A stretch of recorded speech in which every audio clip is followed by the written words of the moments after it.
Some of my best friends were Betty and Jane Quint, and we had another common friend, Mackie, and we were good friends from the time I went to freshman in high school.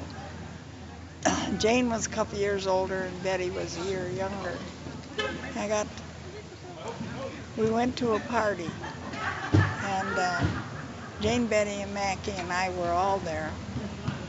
And there were, Jane, Betty had their brother, Bob, there, who I'd never seen before. There were a couple of other young men, and we were all going to pair off and go to see a movie. And so I got to choose the young man who was going to be my partner to go to the movie, and it wasn't Bob. It was somebody else. I don't even remember who that was. Well, how'd you wind up running into Grandpa again then? Well, because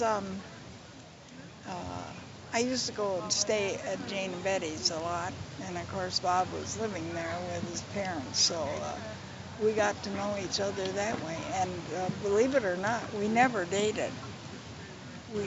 He didn't have money, and I never went on a date with him that I remember. But I got to know him well enough so that I fell in love with him, and vice versa. And he went and bought you a ring, right? Yes, and I went with him. We went to Comays, Comays in Rockford, and he bought the set of rings and gave me the engagement ring, and it was September 1st, 1945. I had graduated from high school in the spring, and then we were engaged in September.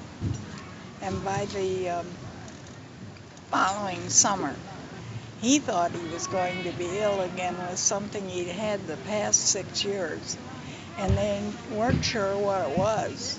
And it always took him down and put him in bed with fever and discomfort and pain.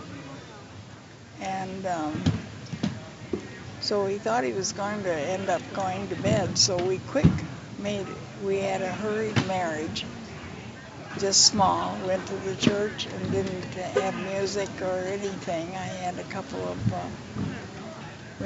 of friends stand up with us.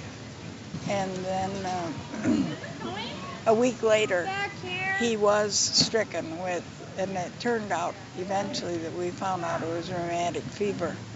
No, and he did have to go to bed. When we were married, he thought he was not going to live through another attack of that disease, and he thought he was going to be done for, and I thought I was going to be a widow. And he lived to be 75 years old. And I'm close to 90 now, and he's been gone 21 years. Is that a good end to that story? That's a good end to that story. Well, it's not very funny.